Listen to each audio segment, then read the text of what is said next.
It was perfect, beyond perfect. And yet, at the same time, it still somehow didn't seem like it was enough. Good morning to you. Good Wednesday morning. I'm Dejan Kovacevic of DK Pittsburgh Sports.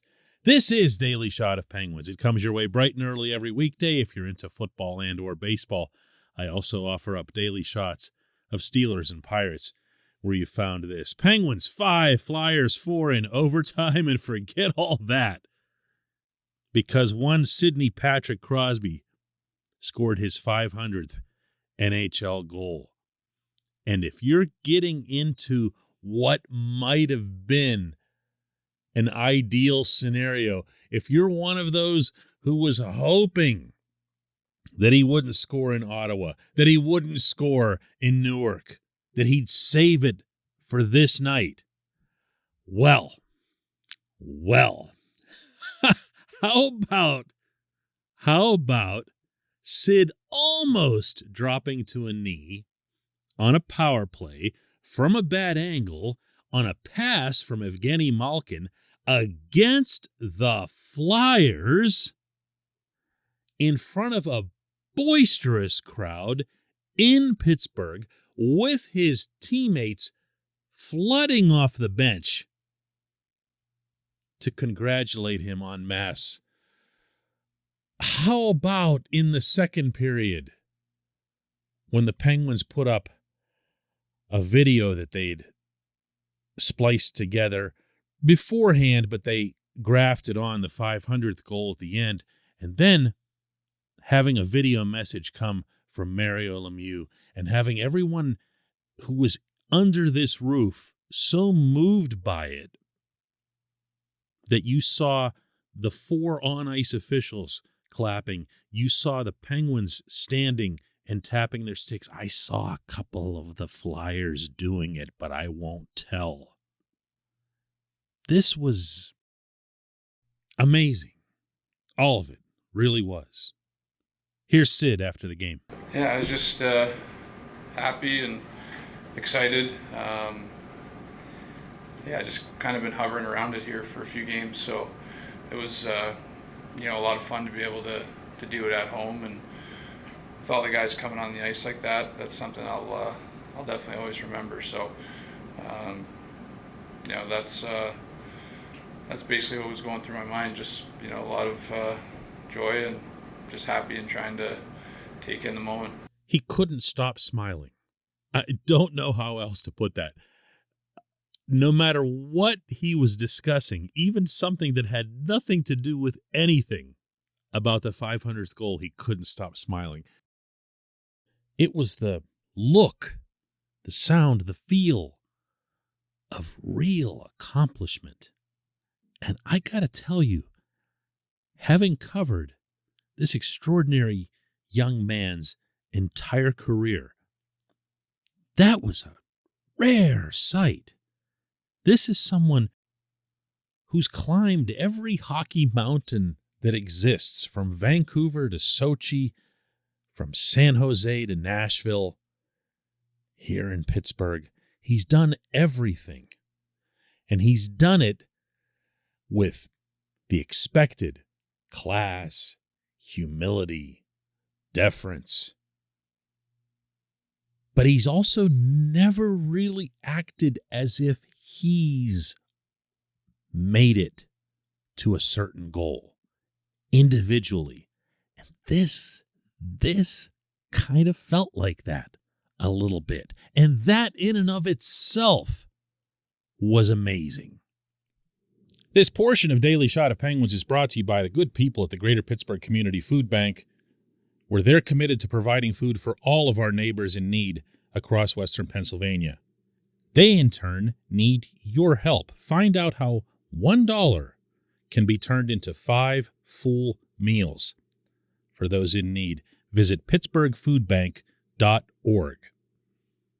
There's a strange splitting of the senses that's required when you're around Sid on a regular basis and know that on one hand, he expects greatness of himself and yet never really purports to see himself that way, nor does he act anything remotely that way. Listen to Sullivan after this game. It's been an incredible journey for me as, to be the coach of the Penguins, in particular to coach Sid.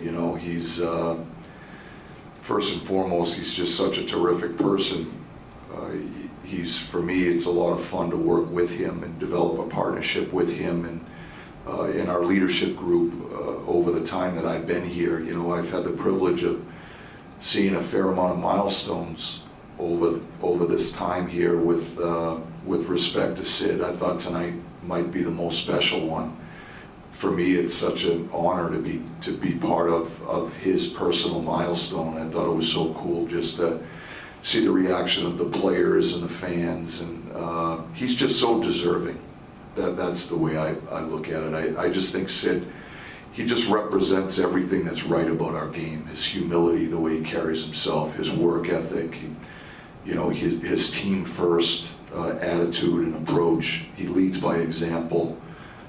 He just represents everything that's right about our game, and so to have an opportunity or for me to have the privilege of being his coach over the last 7 years and winning some Stanley Cups with him, and then having the opportunity to experience some of his personal milestones along the way has just been an unbelievable honor for me. Yeah, do you like that? Everything that's right about our game. Beautiful line. He's used it before, but never in this context.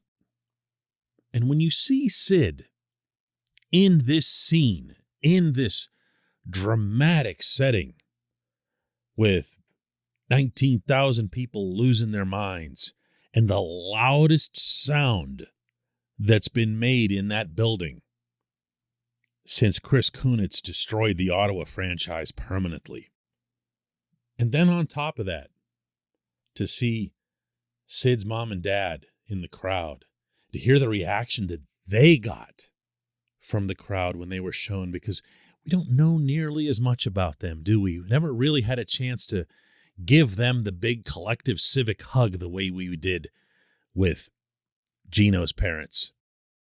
And to see all that, you're reminded still that this is someone who is unto himself a wonderful story. Yeah, Troy Crosby made it to the NHL, goaltender for the Canadiens.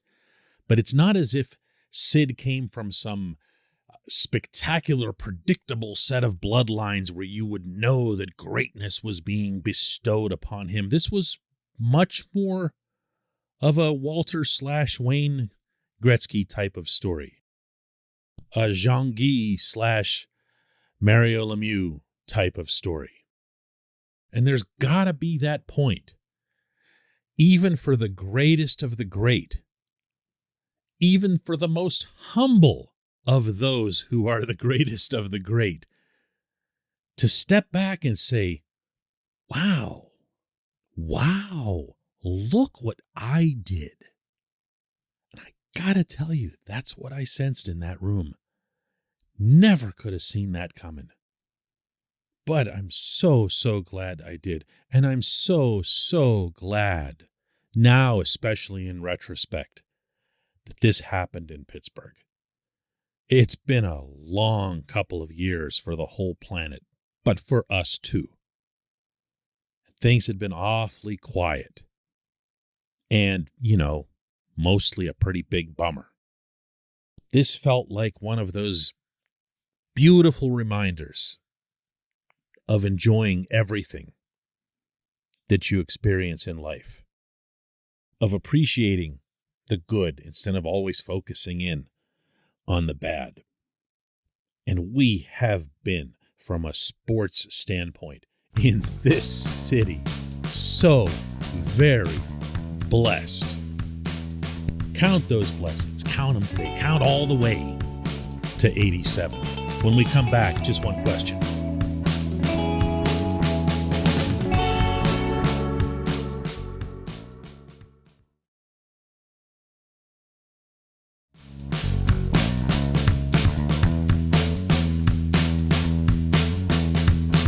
Welcome back. It's time for Just One Question. That's brought to you always on this program by Fubo TV. The monthly cost of cable is over $200. Fubo TV is $65 a month to watch all the same channels, including AT&T Sportsnet Pittsburgh. And right now, Fubo TV is offering our listeners of this show a 7-day free trial and 15% off your first month.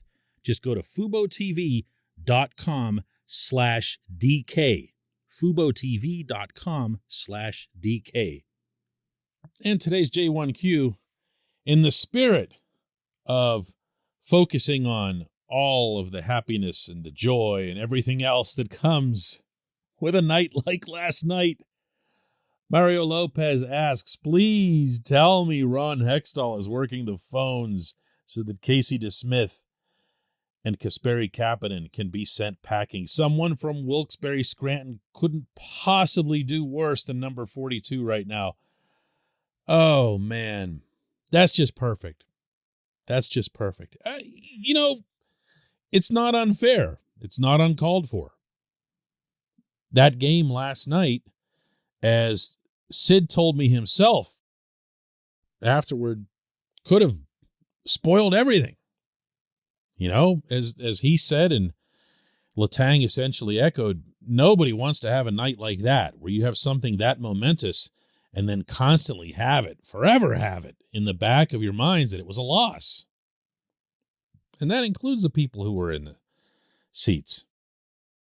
I will say that for the most part, what had gone wrong for the Penguins in falling behind 4-2 was not something you could pinpoint on any individual or individuals. The team was, how do I put this, kind of high-strung. Sullivan referred to it as being maybe a little excessively emotional. They kind of lost their bearings. They lost their sense of control that they need to have whenever they're playing disciplined, the way they had for the better part of the previous two games in Ottawa and Newark. They lost that. They went a little loco like everyone did. DeSmith didn't look great through Philadelphia's 4-2 lead, but when the Flyers had a pretty untimely, from the Pittsburgh perspective, power play in the middle of the third period, and it was clear that DeSmith was going to have to make a save at some point, he made a beauty on Morgan Frost. Threw a screen, fought to make sure he could see it, and gloved it. Thing was ticketed, too. And within a minute after that, he slid over to neatly cut off a Claude Giroux one-timer, and Giroux was really feeling it. This dude really wants to get traded. And overall, the backup goaltender played like a backup goaltender, which brings us back to that same debate we've been having for months now, which is having just a backup goaltender good enough to enter a Stanley Cup playoff with? I don't think it is. And then there's Kapanen continuing to cross the opponent's blue line and pirouette backward, passing up shots, making drop passes, turning himself into a human drop pass by spinning around and skating backward instead of utilizing some of the NHL's greatest speed. Dude's got so many weapons, just doesn't want to use them. And as a result, he almost singularly is killing that second line. I've liked Malkin's game. I've liked McGinn with Malkin. I wouldn't insist on it or swear by it, but they've been okay. Kapanen's just been the black hole there. Now, I know you were kidding, or at least I think you were kidding about the demotion. There's no way that happens. But if you're seeing with your own eyes over the course of 5/8 of a season that this player isn't a fit for this team, never mind fitting in with a single line, you got to think about moving him. And I don't think you'll get a mint for him. Certainly don't think you'll get a first-round pick back for him. But you can move him. You can move him for a player who might be able to help you, who might be able to give you more of what, let's say, what Evan Rodriguez was giving the team until pretty much vanishing over the past 2 months. You need some additional depth scoring. I think you can reasonably count on McGinn to do that, Danton Heinen to do that, Teddy Bluger when he comes back. But I'll keep saying this again and again and again until it happens. I would take Jeff Carter and move him to right wing next to Malkin. Let everybody figure out everything else from there. There's no point in hamstringing a superstar who looks like he's ready to put out like a superstar. I appreciate the question. I appreciate everyone listening to Daily Shot of Penguins. I'm heading up to Toronto later today to cover the game against the Maple Leafs tomorrow night.